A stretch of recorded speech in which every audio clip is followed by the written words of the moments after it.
Good morning, everyone. Welcome to a physics class. Today we are going to start our new chapter, that is nuclei.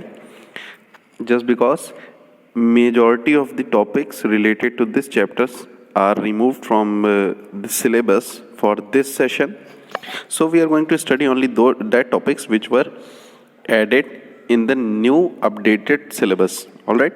So firstly, composition of nucleus. It is only the basic. We don't have to understand it very microscopically. यहाँ हम केवल उसके बारे में समझेंगे कि किन किन चीज़ों से बना होता है. उसके बारे में, अंदर पार्टिकल्स के बारे में स्टडी नहीं करना है. मतलब जो एलिमेंट्री पार्टिकल्स होते हैं वो सब चीज़ें नहीं पढ़नी हैं. देखिए, firstly composition of nucleus.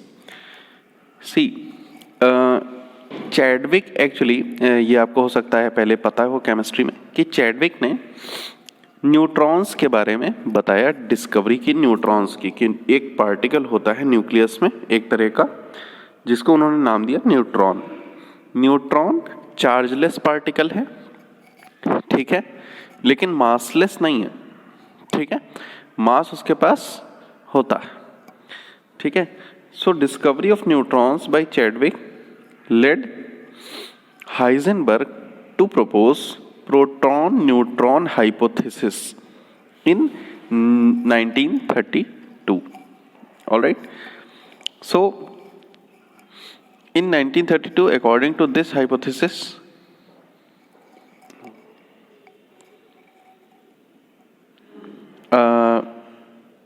protons and neutrons are the main building blocks of the nuclei of all atoms. That we also know from our basics. See, a nucleus of mass number, if I say nucleus has mass number capital A, हम सभी अभी आगे use करेंगे, and atomic number Z contains Z protons and A minus Z neutrons. ये सारी चीजें हम देखेंगे कैसे है. देखिए, जनरली थोड़ा सा समझने के लिए ऐसा कर लेते हैं कि मान लें कोई X नाम का कोई एक वो है, क्या कहते हैं उसको, कोई एक एटम है. ठीक है. अब देखिए, इसका न्यूक्लियस जो है उसमें मैंने कहा Z नंबर ऑफ प्रोटॉन्स हैं. तो प्रोटॉनों की संख्या इलेक्ट्रॉनों की संख्या के बराबर होती है. यहां लिख देते हैं उसको, शुरू में ऐसे रिप्रेजेंट करते हैं प्रोटॉन्स या इलेक्ट्रॉन्स, क्योंकि हमने पढ़ा था कि प्रोटॉन पॉजिटिव है और इक्वल नंबर ऑफ इलेक्ट्रॉन्स होते हैं. तो Z X, और यहाँ लिख देते हैं मास नंबर A. इस तरह का एक सिंबल यूज करते हैं. तो यहाँ पे A क्या है, नंबर ऑफ, कह सकते हैं मास नंबर है ना, कि कितना मास है. और देखिए, मास जो होता है न्यूक्लियस में वो पूरी तरह से किस में होता है, न्यूक्लियस के अंदर ही होता है. इलेक्ट्रॉन्स का मास नेग्लिजिबल होता है प्रोटॉन्स और न्यूट्रॉन्स के मास के कंपैरिजन में. तो जरा ये बताइए कि मास, ये जो A रिप्रेजेंट कर रहा है, ये किसको रिप्रेजेंट कर रहा है? ये प्रोटॉन के मास और इलेक्ट्रॉन के मास और न्यूट्रॉन के मास दोनों को रिप्रेजेंट कर रहा है. मतलब क्या है कि अगर ये न्यूक्लियस बनाया तो इसमें प्रोटॉन भी है. मतलब इसके अंदर क्या क्या है, प्रोटॉन है और न्यूट्रॉन्स भी हैं. न्यूट्रॉन्स,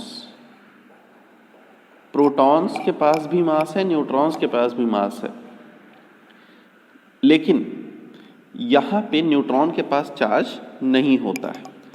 ठीक है.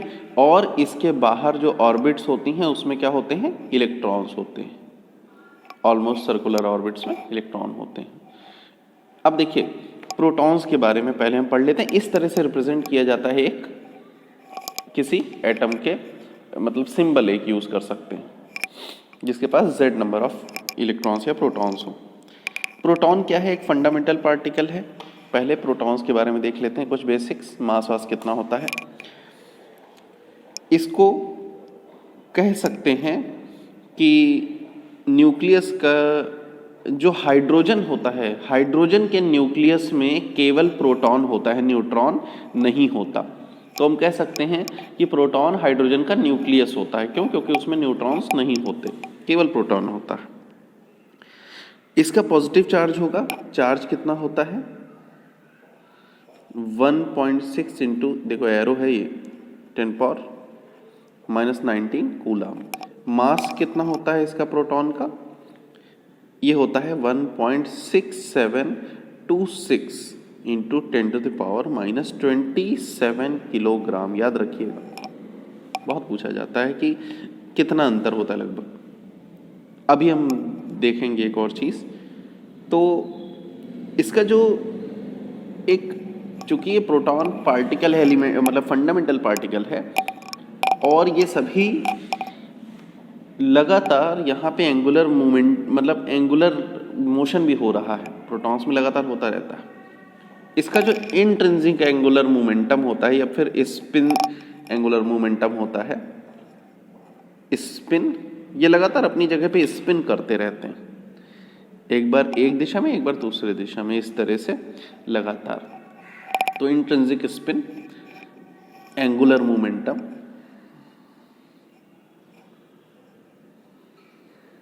ये सभी अभी कोर्स का पार्ट नहीं है, इसलिए बहुत ज़्यादा इसको बताना भी उचित नहीं है। इसका 1/2 होता है। कुछ ऐसे फंडामेंटल पार्टिकल हैं जिनका 1 होता है स्पिन एंगुलर मोमेंटम, ठीक है, किसी का -½ होता है। तो वो सब हम बाद में जब आप क्लासेस में आगे बढ़ते जाएंगे तो देखते जाएंगे। न्यूट्रॉन्स का क्या है, न्यूट्रॉन्स ये चार्ज लेस हैं। सबसे पहली चीज चार्ज लेस, तो पॉजिटिव निगेटिव चार्ज की बात ही नहीं आती। मास होता है, मास होता है कितना, किससे थोड़ा सा कम होता, किससे थोड़ा सा, मतलब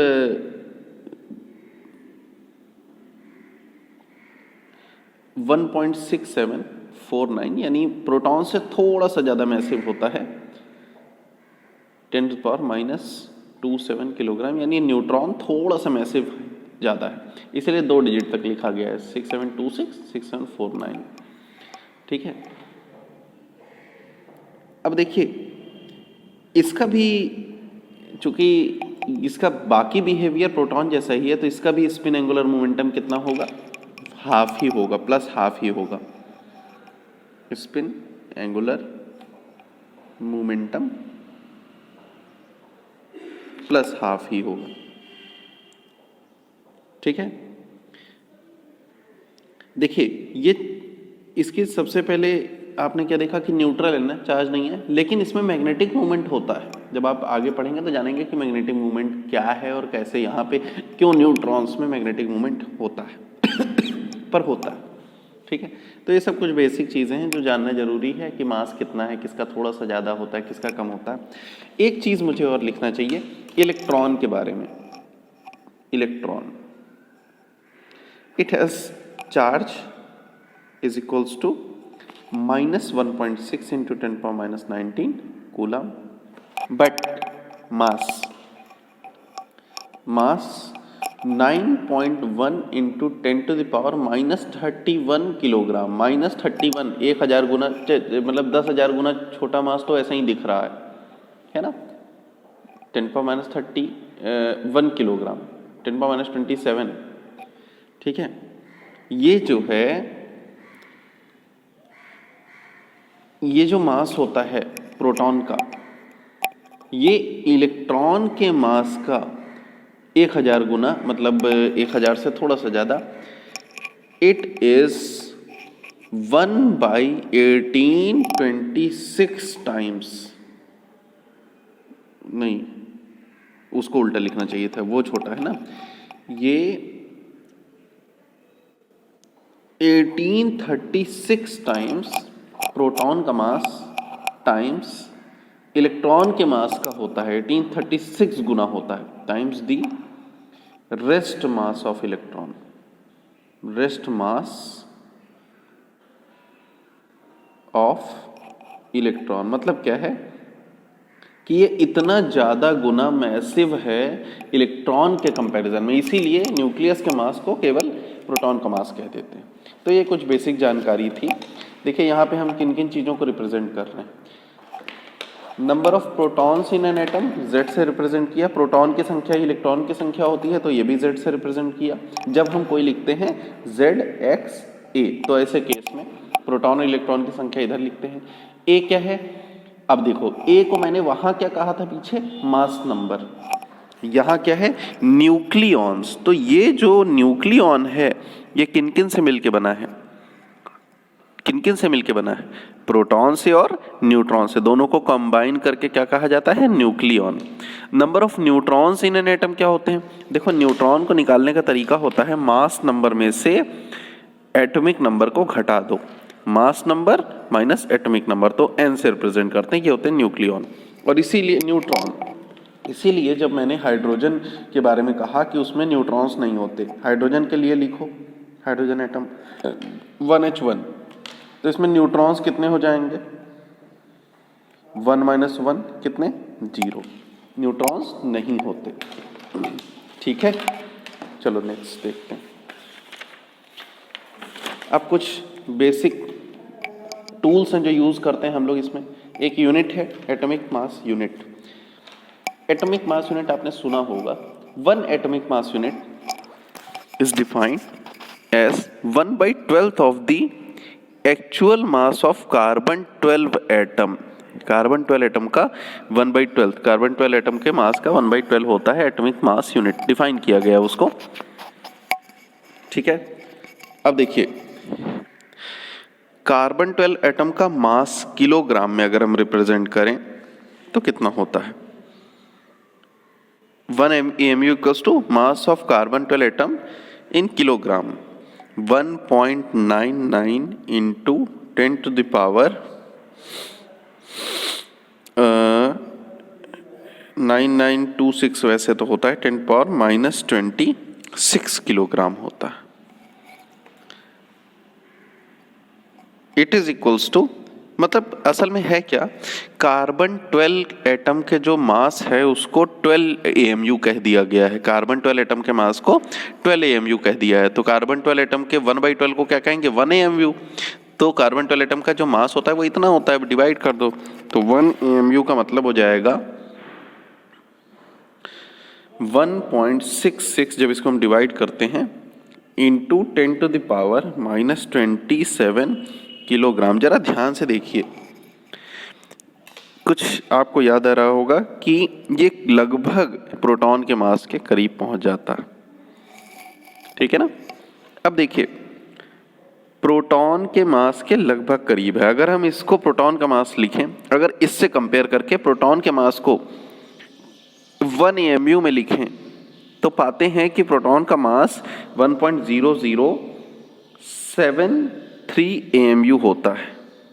ठीक है, प्रोटॉन के मास को AMU में, 1 AMU बराबर इतने किलोग्राम, 1 से बहुत स्लाइटली ज़्यादा। तो सभी मास को हम एटॉमिक मास यूनिट में रिप्रेजेंट करेंगे आगे चल के। फिलहाल अब हम रिलेशन निकाल रहे हैं मास और एनर्जी के बीच में। 1 AMU एटॉमिक मास यूनिट क्या है, मास की यूनिट है। MEV क्या है, इलेक्ट्रॉन वोल्ट यानी एनर्जी की यूनिट है। इन दोनों के बीच में आपस में रिलेशन होता है। ठीक है, एक आइडिया देख लेते हैं कितना होता होगा लगभग। देखिए एनर्जी इक्विवेलेंस ऑफ मास है ये। अच्छा ये बताइए 1 इलेक्ट्रॉन वोल्ट कितना होता है, 1.602 इंटू 10⁻⁻19 जूल होता है। इतनी जूल एनर्जी है, चार्ज नहीं है। 1 electron volt energy equals to इतने जूल। ठीक है, अगर आपको याद हो तो 1 वोल्ट का EMF लगा के, पोटेंशियल लगा के 1 इलेक्ट्रॉन को जो हम एक्साइट करते हैं तो वो इलेक्ट्रॉन कितनी एनर्जी गेन करता है, इतनी। ठीक है, अब जरा सा 1 MEV के बारे में जानिए, मिलियन इलेक्ट्रॉन वोल्ट। तो इसमें कितना हो जाएगा, 10⁻6 इलेक्ट्रॉन वोल्ट हो जाएगा। तो 10⁻6 पावर कम हो जाएगी, 10⁻⁻13 जूल। तो ये तो बात हो गई मिलियन इलेक्ट्रॉन वोल्ट एनर्जी के फॉर्म में कितना होता है। अब चूंकि मास, अगर मान लीजिए मैंने एक ऐसा कोई ऑब्जेक्ट जलाया होता, कोई मटेरियल जलाया होता जिसका मास 1 AMU होता, ठीक है, 1 AMU होता है, यानी 1.66 इंटू 10⁻⁻27, हमने पीछे देखा, ये भी निकाला था, ये होता। इसको हमने फुल्ली कन्वर्ट कर दिया किसमें, एनर्जी में। So from mass energy relation equals to mc square, very famous. तो कितनी एनर्जी रिलीज होगी मास में, c का स्क्वायर, ठीक है, तो उस ऑब्जेक्ट में कितनी एनर्जी कंटेंट रहा होगा, तो 1.66 into 10⁻⁻27 multiplied by 2.998 into 10 to the power, be more precise, it is in joules. Multiply it, this will get equals to 1.66 into 10⁻⁻27 into 2.998 into 10 to the power 8, ये इसका स्क्वायर ले लो। इसको हम जूल से electron volt में change करने जा रहे हैं। एक जूल बराबर 1 इतना कर दें अगर, तो उतना इलेक्ट्रॉन वोल्ट आ जाएगा। तो यही करने वाले हैं, जूल को इलेक्ट्रॉन वोल्ट में चेंज करने के लिए 1.602 इंटू 10⁻⁻19 से डिवाइड कर दो, तो ये किस में हो गया, इलेक्ट्रॉन वोल्ट में। ठीक है, जब हम इसको सॉल्व करते हैं, अब अगर मैं इसको कहूं कि नहीं मिलियन इलेक्ट्रॉन वोल्ट में कन्वर्ट कर दो, तो 10⁻6 इलेक्ट्रॉन वोल्ट, यानी 10⁻6 से ऊपर मल्टीप्लाइड 10⁻6 से नीचे मल्टीप्लाई, तो ये क्या बन गया, मिलियन इलेक्ट्रॉन वोल्ट बन गया। ठीक है, तो अब इसको जब हम सॉल्व करते हैं और इसको पूरे को जब सोल्यूशन करके वैल्यू निकालते हैं, तो पाते हैं ये आता है लगभग 931 million electron volt million electron volt, यानी 1 AMU जो होता है वो लगभग कितने इलेक्ट्रॉन वोल्ट एनर्जी देता है, 931 मिलियन इलेक्ट्रॉन वोल्ट। यानी एक AMU के मास के बराबर किसका होता है, एक प्रोटॉन का मास होता है। लगभग एक प्रोटॉन को जलाने पे कितनी एनर्जी निकलेगी, इतनी एनर्जी निकल जाएगी। ठीक है, तो चलिए अब आगे देखते हैं। अब हम अपने टॉपिक्स पे आते हैं जो हम आगे इंपॉर्टेंट देखेंगे। First one is what is nuclear size. Nuclear size क्या चीज है, कितना होता है। देखिए एक्सपेरिमेंटली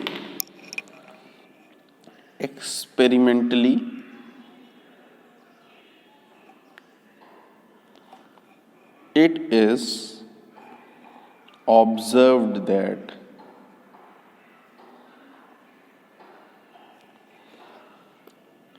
the volume, अरे दी के बाद स्पेस देना था, volume of a nucleus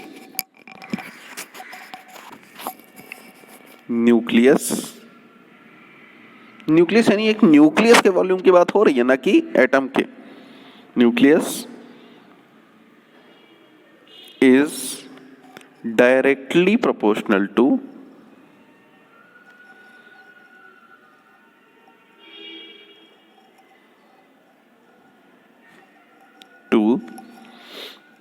it's mass number. मतलब हुआ क्या, अल्फा स्कैटरिंग एक्सपेरिमेंट आप समझते हैं, हमने देखा था कुछ उसी तरह का एक स्कैटरिंग एक्सपेरिमेंट किया गया, लेकिन हाई एनर्जी प्रोब्स यूज किया गया उसमें, such as fast moving protons, neutrons और electrons. Nuclear size of different element have been measured, अलग अलग देखा गया, और यही पाया गया ये statement, the volume of nucleus is proportional to its mass number. मतलब जिस मटेरियल का मास नंबर ज़्यादा होगा उसका वॉल्यूम ज़्यादा होगा, जिसका मास नंबर कम होगा उसका वॉल्यूम कम होगा। अब जरा सेंस लगाइए, मास नंबर ज़्यादा यानी उसका मास ज़्यादा, यानी उसमें number of protons plus neutrons ज़्यादा, और प्रोटॉन्स प्लस न्यूट्रॉन्स ज़्यादा तो उनको जगह भी तो ज़्यादा चाहिए खड़ी होने के लिए, तो इसका मतलब न्यूक्लियस बड़ा होता जाएगा कुछ कुछ, समझ रहे हैं। तो ये बात हो गई। तो कितना होता है, अगर if capital R is the radius of a nucleus, मान लीजिए अगर है हैविंग कि कोई ऐसा न्यूक्लियस लिया जिसका मास नंबर कितना था, ए था, और ए मास नंबर लेने पे रेडियस कितनी है, आर है अगर, तो ये पाया गया कि उसका वॉल्यूम जो है, वॉल्यूम स्फेरिकल ही तो होगा, 4/3 पाई, न्यूक्लियस स्फेरिकल होता है, 4/3 पाई आर क्यूब जो होगा वो प्रोपोर्शनल होगा मास नंबर के, यही तो स्टेटमेंट देखा ऑब्जर्वेशन के थ्रू, तो ये रिलेशन आ गया। अब जब कांस्टेंट यहाँ पे अगर हमने देखा तो आर क्यूब, देखिए ये तो पूरा कांस्टेंट टर्म है ना 4/3 पाई, हम कह सकते हैं R cube is proportional to A या R is proportional to A to the power 1/3, कोई दिक्कत नहीं है, पावर चेंज, इतनी चीजें मिल गई। नाउ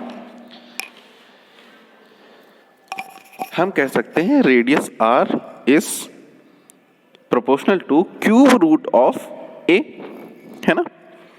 जब हमने प्रोपोर्शनलिटी साइन हटाया तो पाया आर जो होता है radius, it is equals to R naught, कोई एक कांस्टेंट रख रहे हैं, कांस्टेंट ऑफ प्रोपोर्शनलिटी, कोई रेडियस नहीं है, R is equals to R naught A to the power 1/3, अभी के लिए हम इसको कहेंगे it is constant of proportionality. यही एक्सप्रेशन बहुत इंपॉर्टेंट है, मतलब आपके बहुत सारे क्वेश्चंस को सॉल्व करेगा आगे जब हम क्वेश्चन इसको देखेंगे तो, ठीक है, तो याद रखिएगा r is equals to r naught a to the power 1/3, where r is radius of nucleus, we are not talking about atom, we are talking about nucleus, a is mass number, r naught is some constant, ठीक है, r naught is a constant which is of the order of range of nuclear force. It is believed to be the average nucleon size, and it is also known as nuclear unit radius. क्या कहते हैं, R naught, a constant. See, the value of R naught depends on the nature of probe particle. अब ये मैं किस चीज़ की बात कर रहा हूँ, मान लीजिए अगर हमने बहुत फास्ट मूविंग इलेक्ट्रॉन्स से किसी एटम के न्यूक्लियस पे बॉम्बार्डिंग करा के उसकी वॉल्यूम समझने की कोशिश की है, नापने की कोशिश की है, तो अलग अलग जैसे इलेक्ट्रॉन से बॉम्बार्डिंग करा के अगर किया तो आर नॉट कुछ और होगा। अगर मैंने मान लीजिए प्रोटॉन्स की बॉम्बार्डिंग कराई थी और तब किसी टारगेट एटम के न्यूक्लियस की स्टडी की थी तो आर नॉट थोड़ा बहुत कुछ और होगा। न्यूट्रॉन्स भी यूज़ कर सकते हैं। तो इलेक्ट्रॉन्स की बॉम्बार्डिंग करा के जब स्टडी की गई थी अलग अलग एटम्स की, और ये कहा गया था कि एटॉमिक नंबर के प्रोपोर्शनल होता है रेडियस, तब इलेक्ट्रॉन्स की अगर यूज़ की गई थी बॉम्बार्डिंग के लिए, यानी प्रोब मटेरियल जो टक्कर करा के स्टडी की गई थी, मान लीजिए इलेक्ट्रॉन्स की टक्कर करा के किसी टारगेट एटम के न्यूक्लियस पे हमने न्यूक्लियस के बारे में जाना था, तो इलेक्ट्रॉन्स जब यूज़ हुआ तो आर नॉट की वैल्यू कितनी ली जाती है, 1.2 इंटू 10⁻⁻15 मीटर आर नॉट लेना चाहिए कांस्टेंट। ये इक्विवेलेंट है 10⁻⁻15 मीटर। मैंने एक बार और बताया, इसको क्या कहते हैं, एक 10⁻⁻15 metre is equals to 1 fermi, so it is 1.2 fermi, FM या फर्मी, ठीक है। आर नॉट ये लेना चाहिए, ठीक है। लेकिन ये आर नहीं है, ये न्यूक्लियर रेडियस नहीं है, it is a constant, R is our nuclear radius, ठीक है। अब देखिए एक चीज़ और बहुत पूछी जाती है, न्यूक्लियर डेंसिटी, कि न्यूक्लियस के अंदर की डेंसिटी कितनी होती है, उसको देख लेते हैं। न्यूक्लियर डेंसिटी, सी हम यहाँ ये देखेंगे कि न्यूक्लियस के अंदर की जो डेंसिटी होती है ना वो कांस्टेंट रहती है। ऐसा नहीं कि किसी अलग एटॉमिक नंबर के मटेरियल में अलग डेंसिटी होगी और किसी और में कहीं और होगी, जो बहुत ज़्यादा भारी होगा उसमें बहुत पास पास भरा होगा, नहीं, साइज बदलेगी लेकिन डेंसिटी सेम रहेगी। सो हम यहाँ पहले लिख देते हैं the density of nuclear matter is independent of the size of the nucleus. Nuclear radius तो चेंज हो रही थी ना, साइज ऑफ न्यूक्लियस,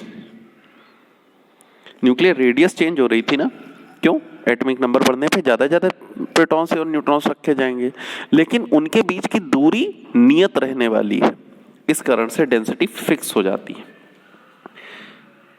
मान लीजिए अगर कोई न्यूक्लियस है, उसका मास नंबर, मान लीजिए कोई एटम लिया, उसका मास नंबर ए है, तो उसके न्यूक्लियस में नंबर ऑफ मास, मतलब नंबर ऑफ न्यूक्लियॉन्स कितने हैं? ए हैं। ए नंबर ऑफ न्यूक्लियॉन्स है, मास नंबर कह रहे हैं, मास नहीं। For a nucleus of mass number A, mass number A ले लिया, एंड रेडियस आर ले लिया। सो देखिए, न्यूक्लियस में मास नंबर ए लिया है, तो मास कितना होगा? न्यूक्लियॉन्स की संख्या बताता है ए, और हर न्यूक्लियस का मास लगभग बराबर होता है, चाहे वो हम प्रोटॉन ले चाहे न्यूट्रॉन ले, लगभग बराबर है। तो हमने कह दिया कि मास ऑफ न्यूक्लियस कितना होगा?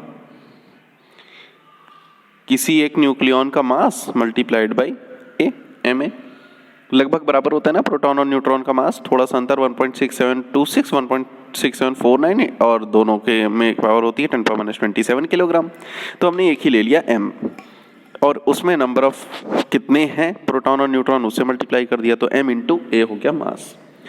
Volume of nucleus, volume of nucleus कितना होगा अगर रेडियस आर है? तो एक गोला है, स्फीयर, पाई आर क्यूब, अगर रेडियस आर है तो। अब इस आर में रेडियस आर है, तो हम ये चीज भी तो रख सकते हैं ना, पाई आर की जगह अभी हमने क्या पढ़ा? R naught A to the power 1/3, इसका क्यूब कर दें, कोई समस्या नहीं है। तो ये हो जाएगा 4/3 पाई आर नॉट, तो क्यूब बन जाएगा और केवल ए रह जाएगा। ठीक है, तो ये हो गया volume. Now the nuclear density, nuclear density is equal to mass upon volume ना, mass of nucleus upon volume of nucleus.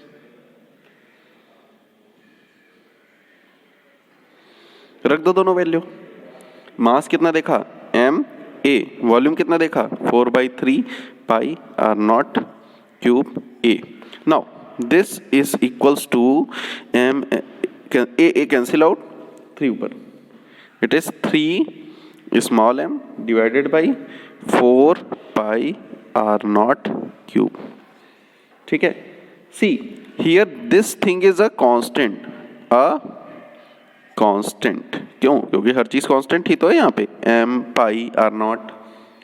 So nuclear density is independent of mass number और the size of the nucleus. कितना भी बड़ा nucleus हो, उसकी nuclear density fix रहेगी। और होती कितनी है? अगर हम m की वैल्यू रख लें, m कितना, m कितना मान लें, प्रोटॉन का मास लगभग बराबर होता है 1.27 kg, आर नॉट कितना 1.2 इंटू 10⁻15 मीटर, या 10 सीधे फर्मी लिख देते। तो रो एम जो कैलकुलेट होता है न्यूक्लियर डेंसिटी, इसको रो एम से रिप्रेजेंट कर रहे हैं, रो होता है ना डेंसिटी, तो रो एम कैलकुलेटेड टू बी, जब हम करेंगे तो ये आती है लगभग 2.30 इंटू 10⁻17 किलोग्राम पर मीटर क्यूब। कितना ज्यादा डेंस है ना, बहुत ज्यादा डेंस है ना। So this is our nuclear density. Now This we have seen what is nuclear size, what is composition, and what is density of the nucleus. In next class, we will study about mass defect, and then we will come to nuclear fission and fusion. Thank you.